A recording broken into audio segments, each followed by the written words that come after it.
Bapak-bapak, ibu-ibu, saudara-saudara kaum muslimin rahimakumullah. Di dalam kehidupan kita sebagai seorang muslim, minimal 5 kali dalam sehari semalam kita mendengar seruan untuk mendirikan solat yang disebut azan. Ada kalimat menarik di dalam kalimat azan itu, yakni seruan hayya 'alal falah, marilah menuju kepada keberuntungan, marilah meraih kemenangan. Seruan ini adalah kecenderungan dari setiap manusia, apapun warna kulitnya. Artinya, setiap orang dalam hidup selalu ingin meraih dan mencari kemenangan. Kemenangan akan melahirkan kepuasan batin, dan kepuasan batin memberikan kebahagiaan.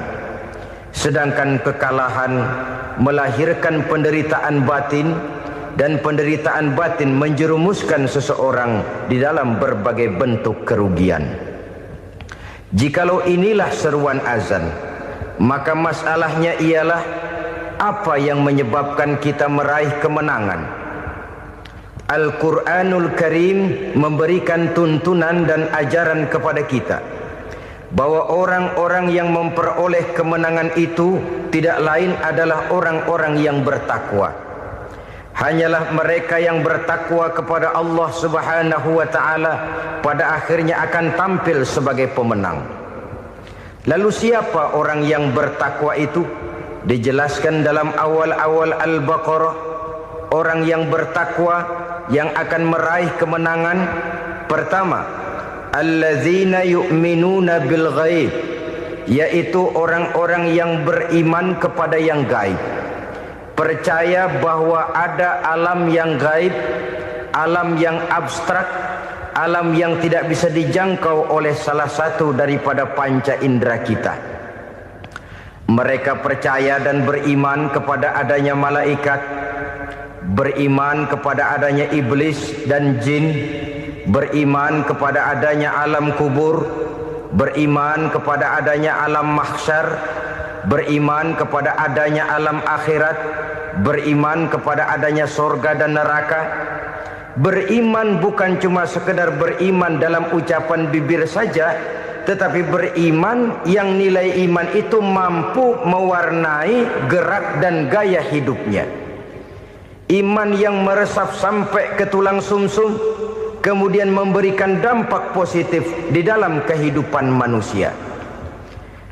Alam, kita tahu, adalah sesuatu yang selain Allah, dan Allah bukanlah alam. Apapun namanya selain daripada Allah, itu adalah alam. Alam pada hakikatnya terbagi menjadi dua.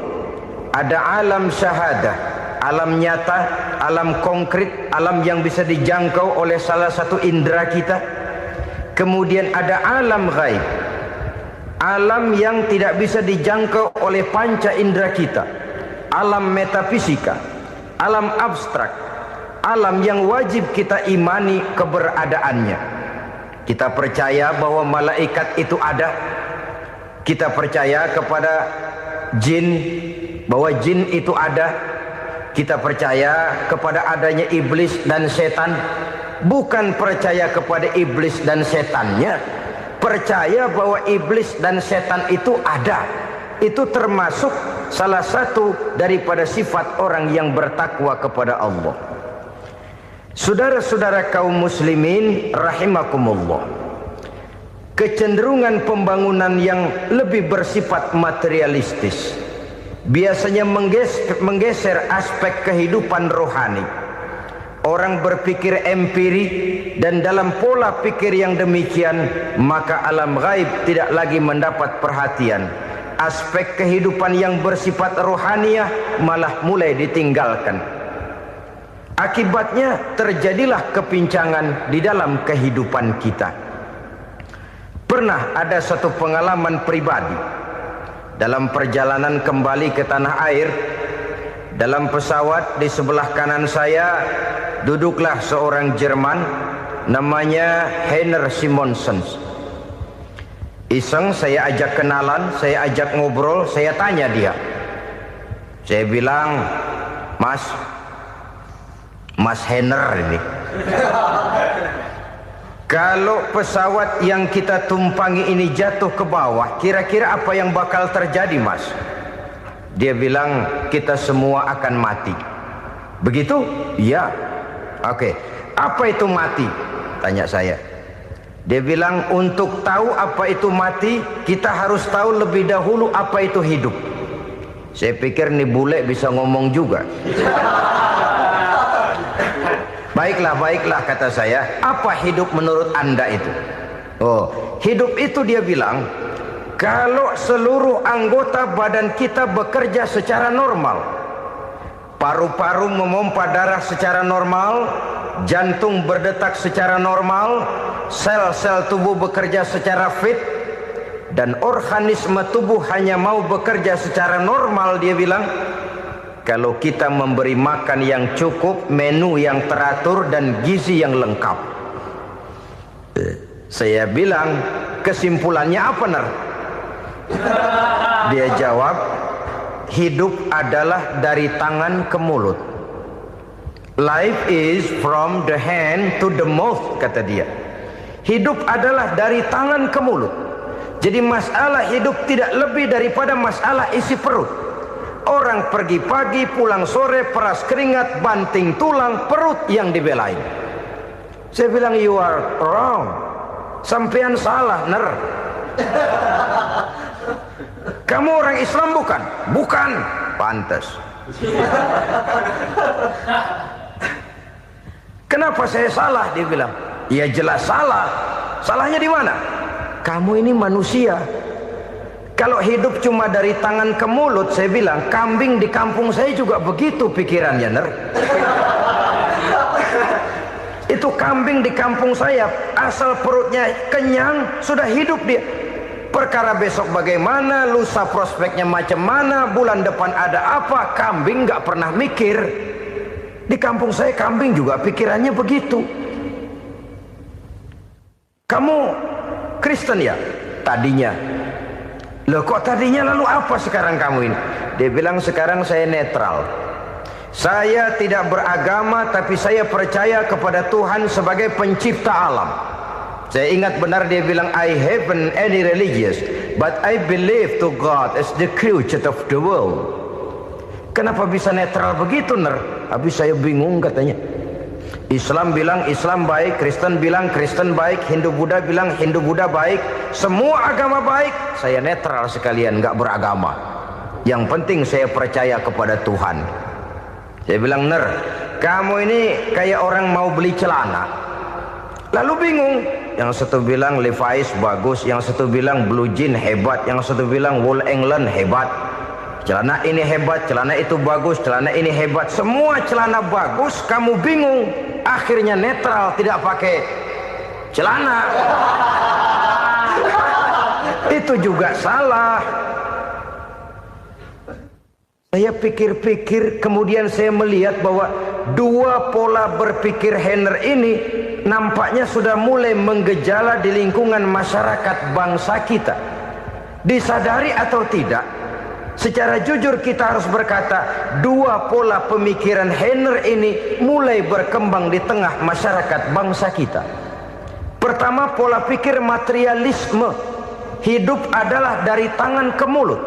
Masalah hidup tidak lebih masalah isi perut. Itu yang perlu dibela, dan disitulah arti kehidupan.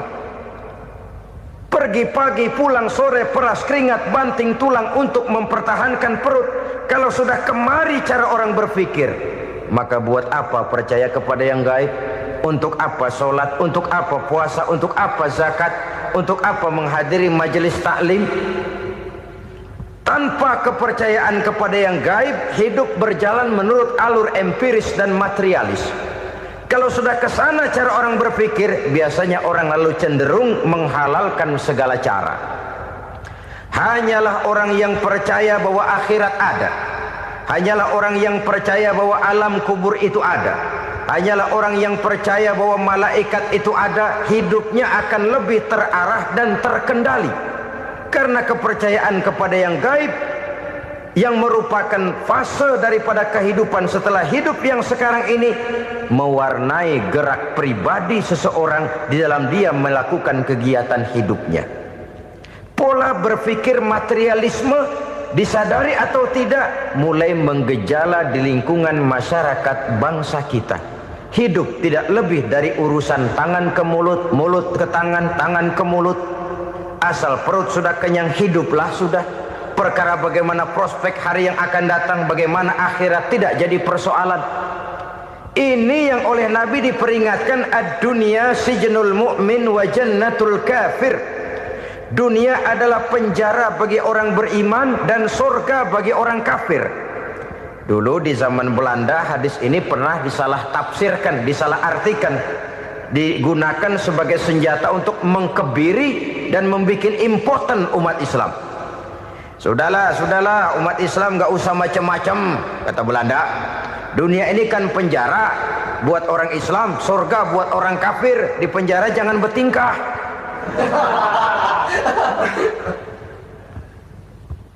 Pengertiannya tidak begitu. Dunia adalah penjara bagi orang mukmin. Artinya dalam kehidupan dunia seorang mukmin tidak bebas memperturutkan hawa nafsunya. Di penjara hawa nafsunya itu. Sebaliknya surga bagi orang-orang kafir. Buat orang kafir surgalah dunia ini. Mereka bebas memperturutkan hawa nafsunya, dilarang tidak terlarang, dicegah pun tidak tercegah.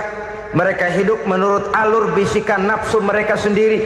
Kemudian bila ajal datang, maut merenggut nyawa, selesailah surganya sampai di situ. Maka bagi orang-orang yang tidak percaya kepada adanya akhirat, kepada adanya alam gaib, surganya sebatas umurnya.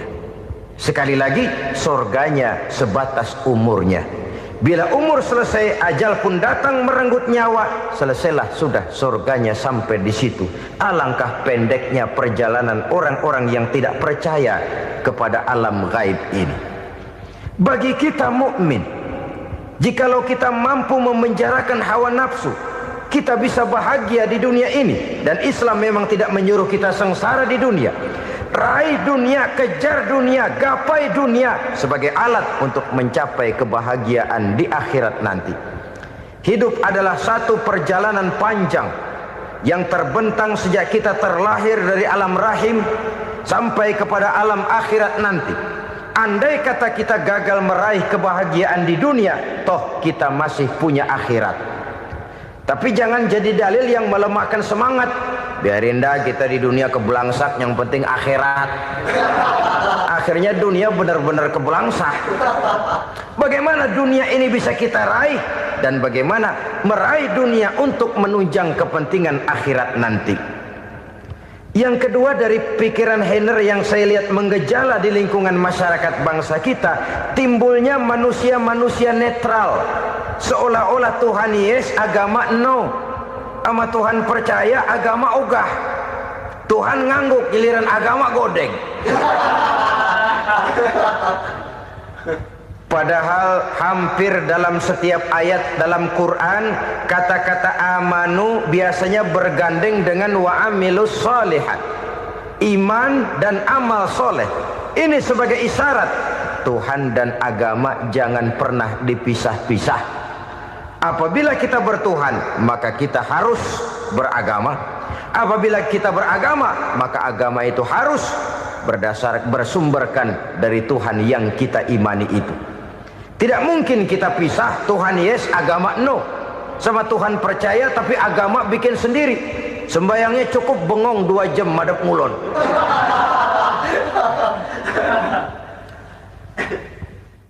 Saudara-saudara kaum muslimin rahimakumullah. Jadi dengan demikian, agama yang kita akui merupakan unsur mutlak di dalam pembangunan sekarang ini, merupakan bagian dari kehidupan yang menuntun kita bahwa di balik alam nyata ini, di balik alam syahadah ini ada alam gaib. Dan mudabbir, murabbi yang mengatur, yang menguasai, yang memelihara, baik dia alam nyata, baik dia alam gaib, tidak lain adalah Allah Subhanahu wa ta'ala. Di sana ada satu super power, satu maha kekuatan yang kita perlu bersandar kepadanya. Sebagai makhluk nyata yang hidup di alam nyata, berbuatlah secara nyata sebagaimana harusnya kita berbuat. Karena Islam jelas bukan agamanya orang pemalas. Islam jelas bukan agamanya orang yang mengajarkan setelah selesai sholat boleh duduk, nggelenggem ayam-ayam, ndelohom, menghitung bintang di langit sambil menunggu keajaiban. Tidak. Islam adalah agama yang mengajarkan apabila sholat sudah selesai kamu kerjakan, bertebaranlah di permukaan bumi, cari karunia Tuhanmu. Jangan hidup berpangku tangan menunggu keajaiban. Karena hidup bukan undian. Jangan berharap untung besar tanpa mau peras keringat. Tapi di sebalik itu toh kita juga harus yakin bahwa di sisi usaha nyata yang kita lakukan ada satu super power, satu maha kekuatan gaib yang menentukan berhasil dan tidaknya usaha kita. Kepercayaan kepada hal semacam inilah yang mendorong kita untuk mempunyai sandaran vertikal, agar jikalau usaha ini berhasil, kita tidak lupa diri dan lupa daratan. Jikalau usaha ini gagal, kita tidak putus asa dan buruk sangka, tidak cupik pandangan dan sempit hati, tapi mampu melihat persoalan dengan kacamata putih sambil husnuzon kepada Allah Subhanahu wa ta'ala. Kita percaya malaikat itu ada. Ada yang namanya Raqib dan Atid, mengawasi gerak hidup kita sampai kepada gerak hati kita.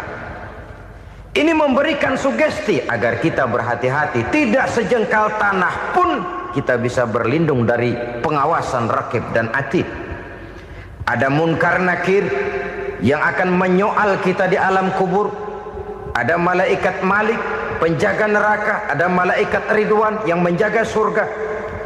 Kita percaya kepada adanya jin, kita percaya kepada adanya setan, iblis. Percaya kepada adanya, bukan mempercayai si setan, si iblis lalu menjadikannya sebagai teman. Tidak. Percaya bahwa mereka itu ada dan merupakan makhluk Allah yang gaib, yang diciptakan Allah Azza wa Jalla. Kepercayaan kepada alam gaib memberikan motivasi terhadap gerak lahir manusia, sehingga dengan motivasi kepercayaan kepada yang gaib, gerak lahir jadi lebih terarah, jadi lebih terpelihara. Pernah seseorang bertanya, "Pak, apakah adanya akhirat bisa dibuktikan secara ilmiah?" Saya bilang tidak bisa, tidak bisa. Kenapa? Karena yang berangkat nggak pernah pulang kembali lagi. Kalau dia pulang kemari bisa kita tanya bagaimana enak di sono. Cuma secara moral saya katakan, lebih beruntung orang yang percaya kepada akhirat daripada yang tidak. Sekarang saudara percaya akhirat ada, lalu saudara baik-baik di dunia, sholat, puasa, zakat, menolong orang lain, menebarkan kebajikan. Saudara mati, andai kata akhirat tidak ada, toh dalam hidup saudara sudah berbuat baik. Paling tidak nama saudara akan dikenang sebagai orang baik. Sebaliknya, saudara percaya, kata saya, bahwa akhirat tidak ada, lalu hidup semau-maunya, tenggelam dalam maksiat dan munkarat, menentang Allah, tidak mau ruku dan sujud. Lalu saudara mati, kemudian akhirat ada. Ayo, mau apa? Bekal tidak punya. Jadi secara moral lebih beruntung orang yang percaya kepada adanya akhirat daripada yang tidak percaya. Dan itu alam gaib yang tidak bisa dibuktikan secara eksat. Jangankan untuk membuktikan seperti itu, dalam kehidupan sehari-hari saja yang kita rasakan tidak selalu berbentuk toh. Angin, bagaimana sih bentuknya angin? Kita tidak tahu. Merah, buktinya kalau dikerok merah. Yang merah itu kulit, yang kulit kita bukan anginnya. Sakit, rasa sakit itu ada, tapi bagaimana bentuk sakit kita nggak pernah tahu. Kalau kita makan cabai pedas, bagaimana bentuk pedas itu tidak ada, tapi rasa ada. Bentuk pedas hijau, cabenya bukan pedasnya. Tidak semua yang kita rasakan bisa kita gambarkan dalam bentuk yang konkret. Oleh karena itu, sekali lagi bahwa kepercayaan kepada alam yang gaib mampu memberikan satu sugesti yang menata kehidupan seseorang lebih lurus, lebih terarah, dan lebih terkendali. Maka wajar kalau kepercayaan kepada yang gaib mengantarkan seseorang untuk meraih kemenangan. Kenapa? Dia percaya kepada yang gaib, bahwa akhirat ada, bahwa alam kubur ada, bahwa pertanggungan jawab itu ada. Maka dia lalu tidak hidup saenae udele dewe, itu loh. Tidak hidup menurut seleranya sendiri, terarah, teratur. Ini cirinya yang pertama. Orang bertakwa yang akan meraih kemenangan, mereka beriman, mereka percaya kepada yang gaib. Bahkan hal-hal konkret saja selalu berangkat dari yang gaib. Saudara-saudara, para remaja, para pemuda sekarang ini tidak pernah tahu toh siapa yang akan jadi teman hidup saudara. Kita bisa saja ngerancang, mentargetkan, tapi toh akhirnya yang namanya jodoh bukan kekuasaan kita.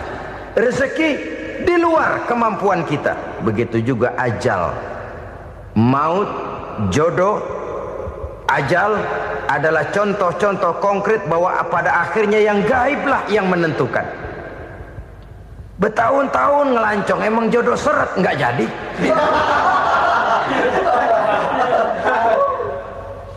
Begitu kenal baru setengah malam nginep ditangkap hansip.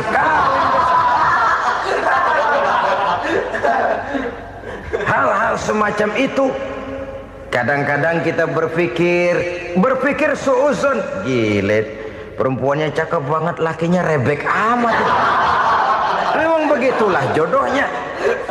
Memang begitulah jodohnya.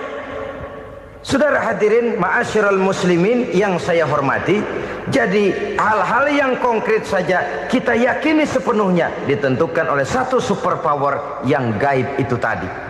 Dari sanalah segala ketentuan itu berangkat dan kesanalah segalanya akan kembali. Maka kepercayaan kepada yang gaib meluruskan gerak hidup seseorang dan itu akan mengantarkan dia kepada meraih kemenangan. Satu. Yang kedua, wa yuqimuna shalah. Orang bertakwa yang akan meraih kemenangan itu adalah orang-orang yang mendirikan sholat. Kenapa sholat mengantarkan orang untuk meraih kemenangan? Yang jelas, inna sholata tanha anil fahsya'i wal munkar.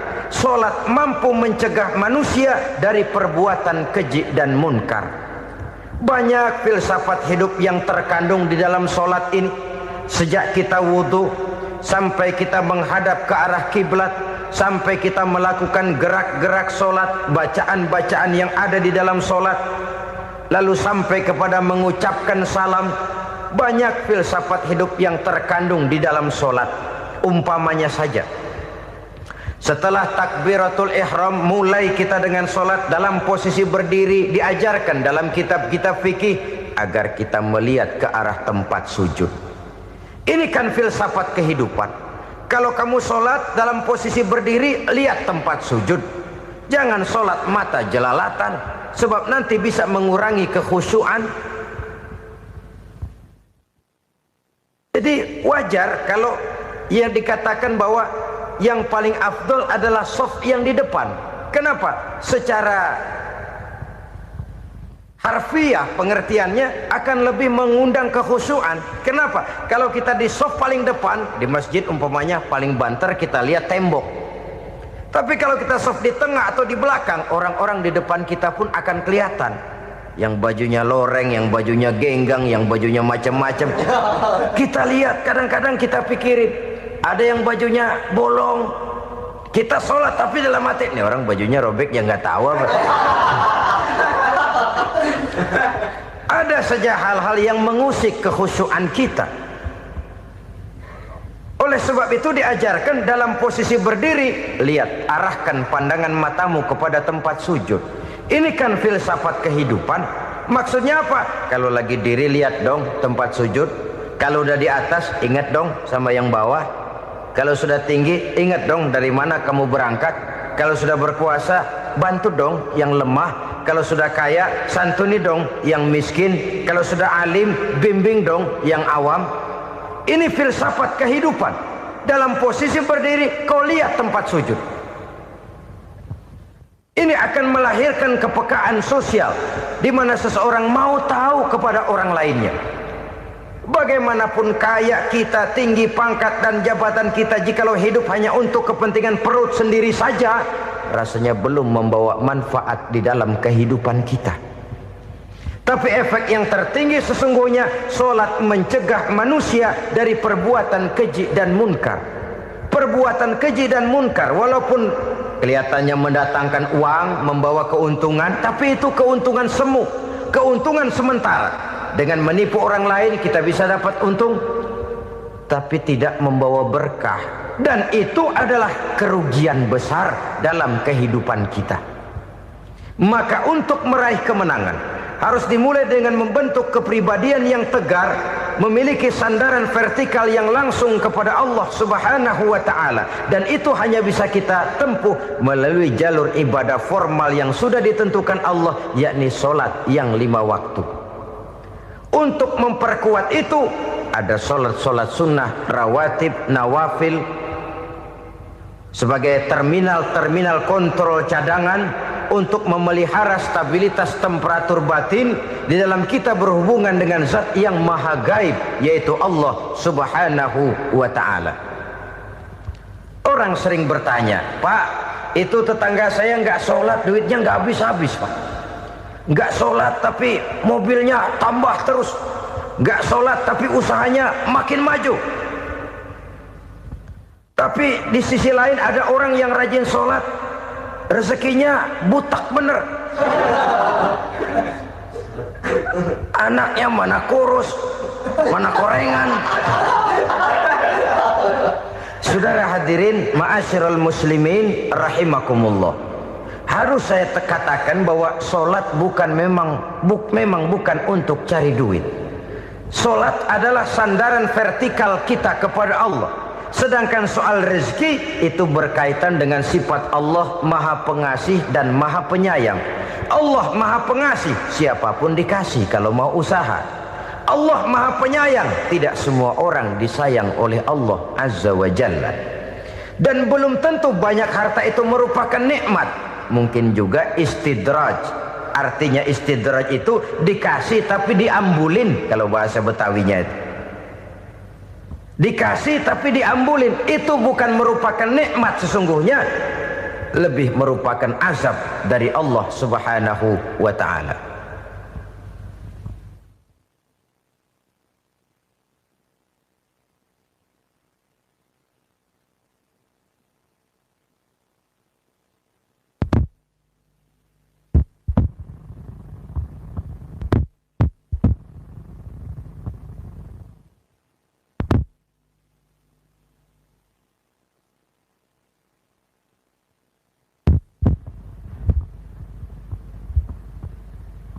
Agama mempunyai sistem solat, dan kita umat Islam telah dituntun oleh Allah Subhanahu wa ta'ala yang wajibnya 5 kali dalam sehari semalam mendirikan solat, dan itu tentu berada dalam jangkauan kemampuan manusia.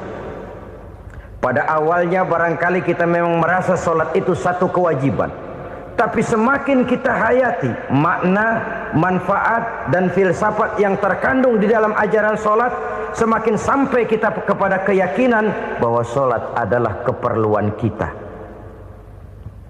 Sehingga pada waktu tertentu dinilai puncaknya, kita tidak lagi akan berkata saya wajib solat, tapi kita akan berkata saya perlu solat.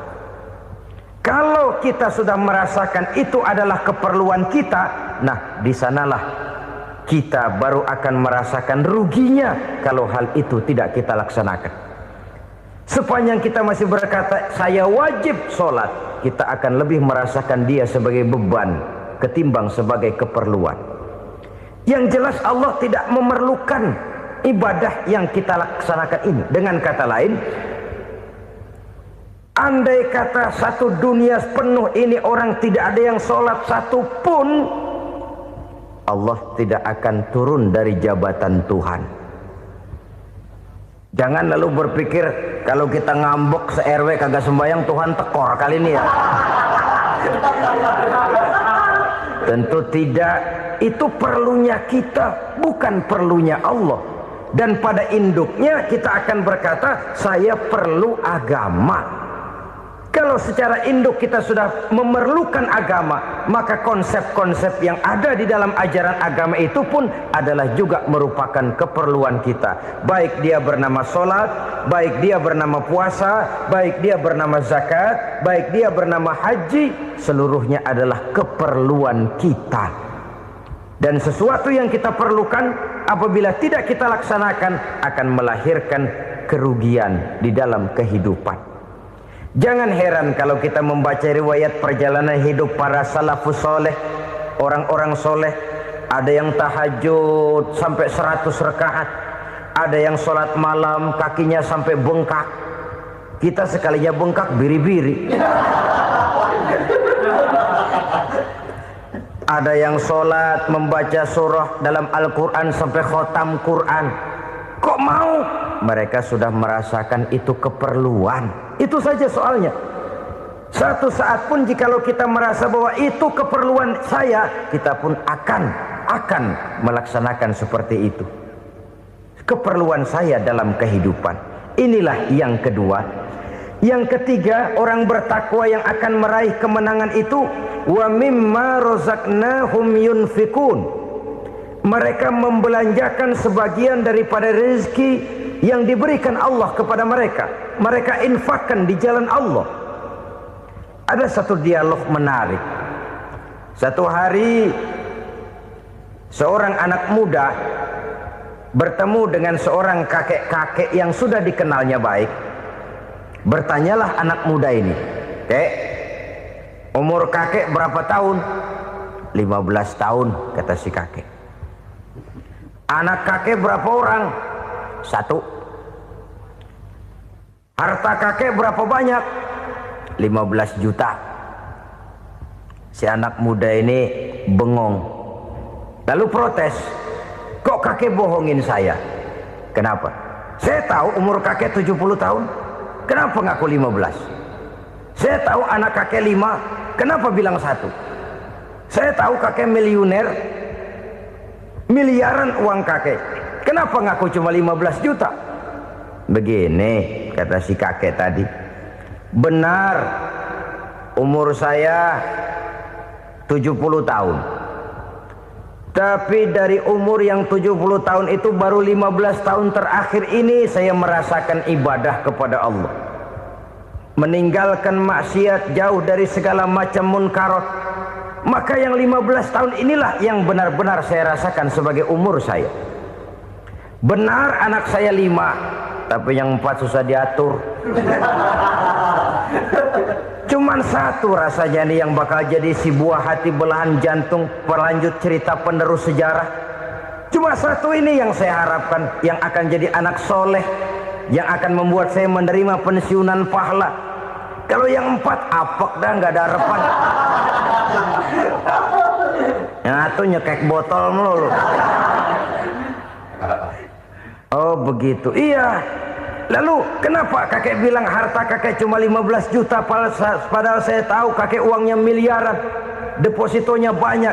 Ya karena 15 juta itulah yang saya ingat yang pernah saya belanjakan di jalan Allah. Saya merasa itulah harta saya yang sebenarnya.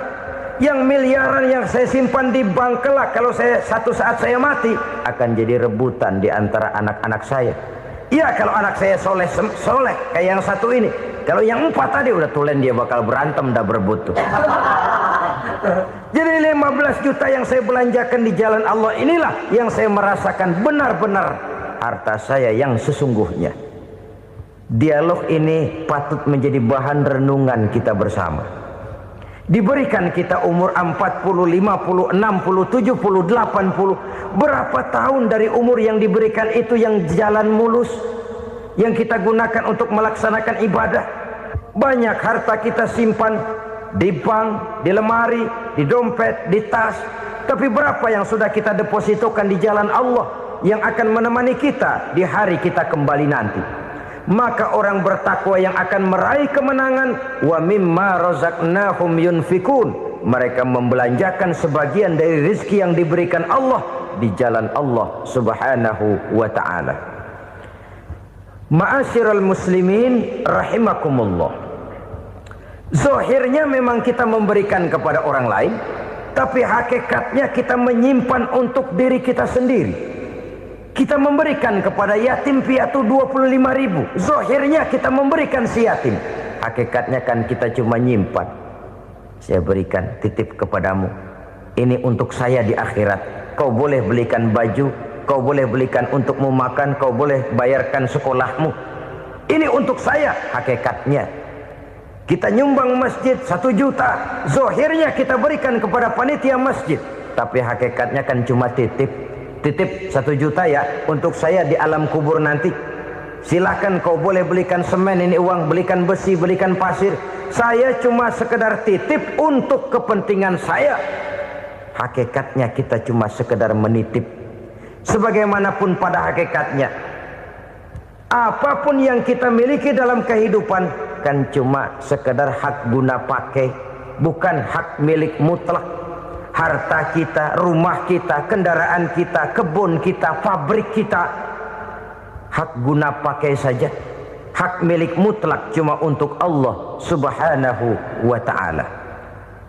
Saudara-saudara kaum muslimin rahimakumullah, ini yang ketiga. Kemudian yang keempat, orang-orang bertakwa yang akan meraih kemenangan,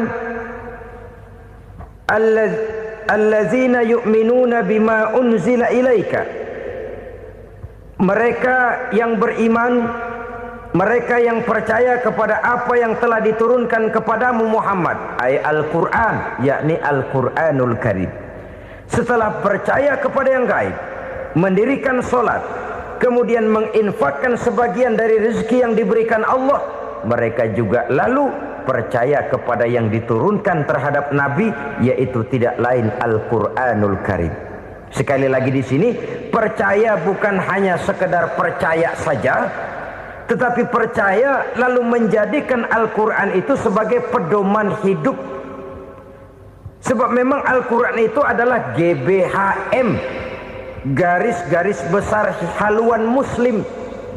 Apa yang harus kita lakukan, apa yang harus tidak kita lakukan, bagaimana mestinya kita bertingkah laku dan berbuat, seluruhnya tercantum di dalam Al-Quranul Karim. Itu sebabnya ketika satu hari Aisyah ditanya bagaimana akhlak Rasul, beliau menjawab, kana Rasulullah sallallahu alaihi wasallam khuluquhul Quran. Akhlak daripada Rasulullah tidak lain adalah Al-Quran. Jawaban simpel ini memberikan gambaran bahwa keseluruhan daripada konsepsi Quran sudah diterjemahkan dalam kehidupan Rasulullah sallallahu alaihi wasallam. Karena kita tahu akhlak adalah keseluruhan dari gerak hidup manusia. Sejak ia berpribadi, berumah tangga, bertetangga, bermasyarakat, sampai kepada berbangsa dan bernegara, Al-Quran tetap memberikan sentuhan nilainya. Oleh karenanya, orang-orang yang bertakwa adalah orang-orang yang menjadikan Al-Quran sebagai pedoman dalam kehidupannya. Dan kita yakini Al-Quran diturunkan kepada Nabi Muhammad bukan merupakan produk Nabi Muhammad. Isi dan redaksinya langsung dari Allah subhanahu wa ta'ala. Kemudian cirinya yang kelima, orang bertakwa yang akan meraih kemenangan itu, wa ma unzila min qablika, tidak hanya sekedar percaya kepada yang diturunkan terhadap Nabi Muhammad yaitu Al-Quran, mereka juga percaya kepada apa yang pernah diturunkan kepada para nabi, kepada para rasul sebelum Nabi Muhammad. Percaya kepada adanya suhuf, percaya kepada adanya Taurat, percaya kepada adanya Injil, percaya bahwa Allah dahulunya sudah menurunkan Taurat kepada Musa, percaya bahwa Allah sudah menurunkan Injil kepada Isa, percaya Injil ada, Taurat ada, diturunkan Allah untuk Isa dan Musa, tetapi tidak wajib mengamalkannya karena kita sudah diberikan Al-Quranul Karim. Ini yang perlu saya garis bawahi. Kita percaya Allah telah menurunkan Injil dahulu kepada Isa. Kita percaya bahwa Allah telah menurunkan Taurat dahulunya kepada Nabi Musa. Kadang-kadang ini dijadikan dalih, dikacaukan pengertiannya. Quran saja mengajarkan bahwa orang yang bertakwa harus percaya kepada Injil, maka pakailah Injil. Apalagi kalau ayat sebelumnya ditilap, dihapus, dihilangkan, Injilnya yang ditekankan, maka akan terjadilah penekanan yang salah arah. Karena salah arah akhirnya bisa merusak dan menghancurkan akidah. Ketika Rasul suatu saat pernah ditanya orang, "Ya Rasul, bagaimana sikap kita sebagai muslim terhadap Injil yang ada sekarang?" Beliau menjawab, "La tukadzibuhu jami'an wa la tusaddiquhu jami'an." Jangan didustakan seluruhnya, jangan juga dibenarkan semuanya. Artinya, ini sudah merupakan gambaran dari Rasul bahwa dalam Injil yang ada sekarang masih ada ajaran-ajaran tauhid yang dibawa oleh Nabi Isa dan diajarkan kepada umatnya. Tapi juga dalam Injil yang sekarang ini sudah terkena intervensi dan investasi manusiawi. Karena itu Rasul menyimpulkan, la tukadzibuhu jami'an wa la tusaddiquhu jami'an. Jangan didustakan semua, jangan dibenarkan seluruhnya. Kita memang percaya Allah telah menurunkan Injil kepada Nabi Isa dulu, tapi kita tidak wajib mengamalkan Injil. Kita percaya Allah telah menurunkan Taurat kepada Nabi Musa, tapi kita tidak wajib mengamalkan kitab ajaran Taurat. Yang wajib kita percayai dan kita amalkan hanyalah Al-Quranul Karim. Kenapa? Oleh karena baik yang ada di dalam Taurat, baik yang ada di dalam Injil, tentu tercakup di dalam Al-Quran sebagai kitab terakhir yang diturunkan oleh Allah Subhanahu wa ta'ala. Dan itu wajar. Kalau seorang pejabat mau mengeluarkan satu keputusan baru, tentu dia harus meninjau keputusan-keputusan lama. Andai kata dianggap tidak berlaku, dianggap tidak relevan lagi, maka keputusan-keputusan lama itu tentu sudah dianggap tidak berlaku. Sebagian daripada aturan-aturan dalam keputusan lama yang masih dianggap relevan tercantum dalam keputusan baru yang wajib diamalkan. Begitulah hubungannya antara Al-Quran, Taurat, Zabur, dan Injil. 4 kitab samawi yang diturunkan Allah masing-masing kepada Zabur untuk Nabi Daud, Taurat untuk Nabi Musa, dan Injil untuk Nabi Isa alaihi wassalatu wassalam. Ketiga-tiga kitab itu kita percayai adanya. Kita yakini Allah telah menurunkan Zabur, Taurat, dan Injil, tapi kita tidak wajib mengamalkannya. Yang wajib kita mengamalkannya sekarang ini tidak lain hanyalah Al-Quranul Karim saja. Karena ia mencakup apa yang ada di dalam Zabur, apa yang ada di dalam Taurat, dan apa yang ada di dalam Injil. Keotentikannya bisa dipertanggungjawabkan. Ya, tapi kan Nabi Muhammad sudah mati 14 abad yang lalu, dan di zaman beliau Al-Quran kan belum dikodifikasikan, belum ditulis. Bagaimana keotentikannya bisa dipertanggungjawabkan? Mudah saja. Allah berjanji, "Inna nahnu nazzalna dzikra wa inna lahu lahafizun." Kami yang menurunkan Al-Quran dan kami yang akan menjaga dan memeliharanya. Allah turunkan Quran, Allah menjaganya. Bagaimana cara Allah menjaga Al-Quran itu? Banyaknya orang-orang yang hafaz Al-Quran. Hafaz Al-Quran 30 juz, 114 surah, 6.666 ayat. Sehingga jangankan satu kata Jangankan satu ayat, satu kalimat saja berubah, sudah akan timbul reaksi dan mudah dimengerti. Kenapa? Banyak orang-orang yang hafaz Al-Quran. Sedangkan pada setiap akhir tahun biasanya malaikat Jibril selalu mengadakan checking terhadap ayat-ayat yang diturunkan pada waktu itu. Di zaman Nabi sendiri sudah ada usaha kodifikasi. Dan yang lebih luar biasa lagi, sampai hari ini tidak seorang pun mampu membuat satu ayat saja semacam Al-Quran. Ke bahasa manapun dia diterjemahkan, naskah aslinya tetap ikut, rujukan dasarnya tetap ada.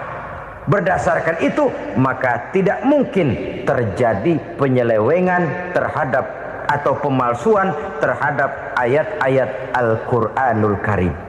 Kesuciannya, keotentikannya, kemurniannya bisa dipertanggungjawabkan. Ma'asyiral muslimin rahimakumullah. Oleh karenanya, konsepsi dasar daripada ajaran Islam ini memang tidak lain adalah Al-Quran dan Sunnah. Isi daripada agama Islam yang merupakan iman, Islam dan ihsan, konsepsi dasarnya tidak lain adalah Al-Quran dan Sunnah Rasulullah Sallallahu Alaihi Wasallam. Maka yang kita perlukan sekarang ini adalah terjemahan Al-Quran di dalam kehidupan kita.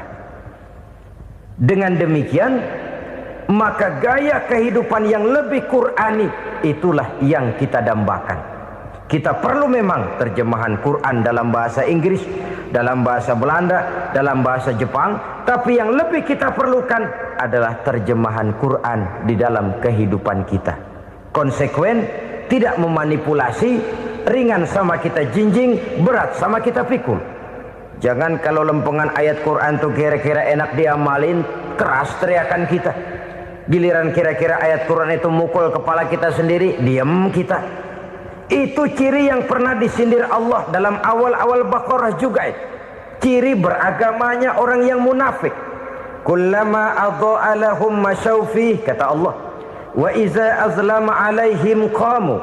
Apabila terang mereka jalan, apabila gelap mereka berhenti. Artinya, kalau kira-kira di Islam nguntungin, rame-rame pada teriak Islam. Tapi ketika diminta untuk berjuang, ketika dituntut untuk berkorban, rame-rame mengundurkan diri. Nasib agama tidak ubahnya seperti daun pisang yang dikait orang di tepi jalan lantaran tak berpayung di ketika hari hujan. Manakala hujan usailah sudah, daun itu pun dicampakkan di tepi jalan, diinjak pula orang nan lalu. Artinya, orang menjadikan agama cuma sebagai lipstick, decoration only, tidak konsekuen. Hanya pada saat-saat kelihatannya Islam membawa keuntungan, rame-rame orang teriak-teriak tentang Islam. Tapi jikalau diminta berjuang, jikalau dituntut untuk berkorban, biasanya rame-rame juga mengundurkan diri. Jangan heran kalau mayoritas hitungan kita, tapi minoritas peranan kita. Kuantitas kita dalam jumlah, tapi dalam kualitas kita lebih sering jadi penonton daripada jadi pemain. Padahal itu sangat tidak boleh terjadi. Umat Islam di Indonesia harus bangkit. Umat Islam di Indonesia harus sadar akan keberadaannya. Tidak boleh hanya jadi penonton berpangku tangan. Karena memang agama kita juga mengajarkan untuk konsekuen di dalam menjabarkan ajaran-ajaran daripada agama kita. Kita sering menjadi jatuh menjadi umat yang lemah oleh karena kita ini tidak pandai menggalang kebersamaan yang diakibatkan tidak konsekuennya kita. Diistilahkan bahwa umat Islam di dalam menggalang kebersamaannya itu harus seperti orang main sepak bola. Saudara-saudara kan tahu orang main sepak bola itu. Orang main sepak bola, kalau pertandingan belum dimulai sih silakan saja kumpul di luar lapangan, atur strategi yang baik. Tapi kalau pertandingan sudah dimulai, turun ke lapangan hijau, jangan kumpul terus. Ada sepak bola gotong royong, mundur-mundur rame-rame, depan ke depan kumpul melulu mainnya. Kalah. Orang main sepak bola itu ya harus ada penyerang tengah, harus ada penjaga gawang, harus ada strikernya, harus ada kiri luarnya, kanan dalamnya yang jadi backnya. Posisi boleh bermacam-macam, tapi yang penting saling ngoper untuk menggolkan gawang lawan. Begitulah umat Islam ini. Boleh ada yang jadi pejabat, boleh ada yang jadi pengusaha, boleh ada yang jadi petani, silakan ada yang jadi seniman, ada yang jadi penyair, ada yang jadi artis sekalipun. Tapi kalau sudah berhasil menguasai bola, jangan lupa operannya. Operan itu yang langka. Kita ini muslim kadang-kadang kalau sudah memegang menguasai bola, kalau belum mau mampus, belum mau ngoper. Nanti kalau sudah nggak punya bola, baru mau ngoper. Kalau sudah dengar-dengar mau dekat pensiun, baru mau jihad, baru mau berjuang, baru mau ngurus pesantren. Tanda tangan sudah tidak laku, memo sudah tidak dihargai, baru mau berjuang. Kemarin kemana mas? Kita tidak pandai memanfaatkan posisi. Dengan kata lain, kalau kembali kepada persoalan kita, konsekuensi kita terhadap agama yang kita anut ini belum ideal. Kita masih lebih sering berislam ini pada saat-saat yang menurut perhitungan kita membawa keuntungan. Tapi kalau diminta berjuang, dituntut berkorban, yang itu pun hakikatnya adalah untuk kepentingan kita juga. Allah tidak pernah menuntut kita untuk jihad bagi kepentingan Allah, itu tidak. Berjuang menegakkan agama Allah, apakah untuk kepentingan Allah? Tidak. Untuk kepentingan kita. Sebab nilai-nilai jihad itu pada akhirnya akan membawa kita kepada suatu kebahagiaan. Setidaknya kalau tidak di dunia, tentu di akhirat sebagai syahid.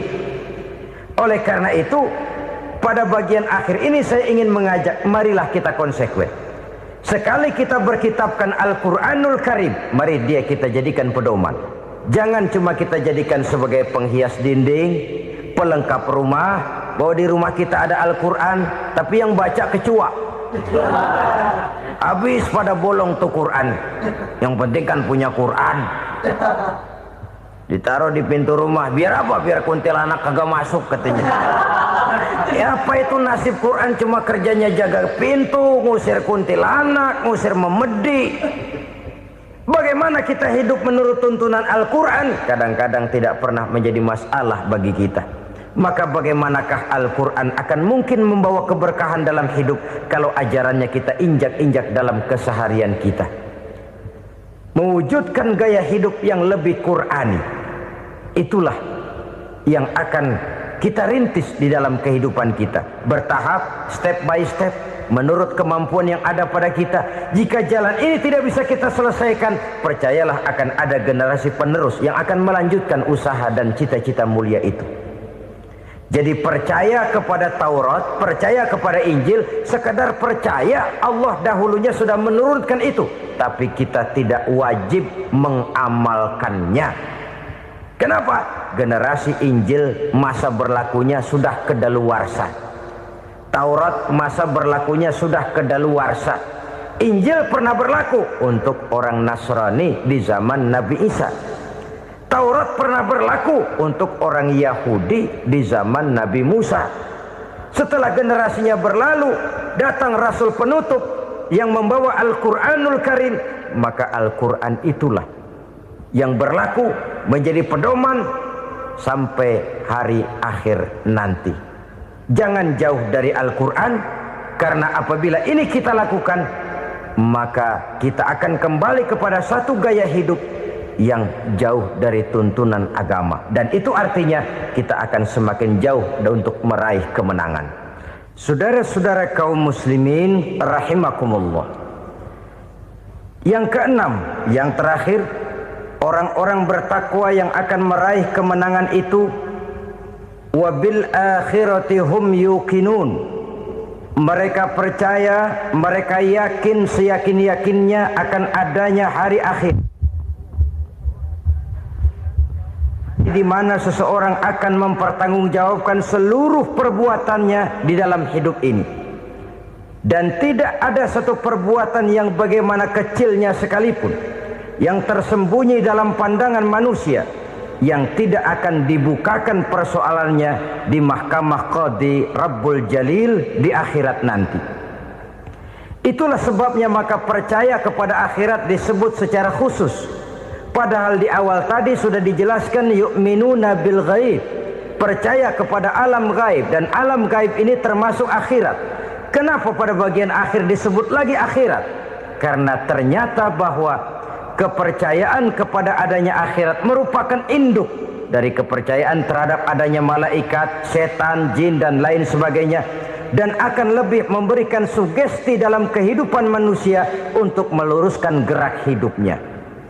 Jikalau satu saat tergerak hati akan berbuat kejahatan, ingin mencuri, sadarlah, awas ada akhirat. Sebab kalau kita cuma teriak awas ada polisi, itu cuma tertunda sementara. Begitu polisi meleng, embat. Kalau kita ingin berbuat jahat cuma berteriak awas ada hansip, cuma sementara ketika hansip itu ada. Tapi kalau ceritanya awas ada akhirat, mau menyeleweng awas ada akhirat, mau berjudi awas ada akhirat, mau mencuri awas ada akhirat. Keyakinan yang akan meluruskan gerak hidup manusia sehingga gerak itu jadi lebih terarah dan terkontrol, tidak merugikan baik diri sendiri, lebih-lebih orang lain. Ternyata bahwa kepercayaan kepadanya adanya hari akhirat sanggup menjadi sumber daya kontrol dari kehidupan manusia, sehingga ia tidak terjebak dalam perbuatan maksiat dan munkarat. Saudara-saudara kaum muslimin, inilah saja yang kita bicarakan pada pertemuan kali ini. Semoga Allah subhanahu wa ta'ala memberikan kekuatan zahir dan batin kepada kita. Amin. Untuk dapat meraih kemenangan dengan beriman kepada yang gaib, mendirikan solat, membelanjakan sebagian dari rezeki yang diberikan Allah, percaya kepada Al-Quran, beriman kepada kitab-kitab yang diturunkan sebelum Al-Quran, lalu meyakini adanya hari akhirat. Terima kasih atas segala perhatian, mohon maaf atas segala kekurangan. Usikum wa nafsi bitaqwallah. Wassalamualaikum warahmatullahi wabarakatuh. Waalaikumsalam.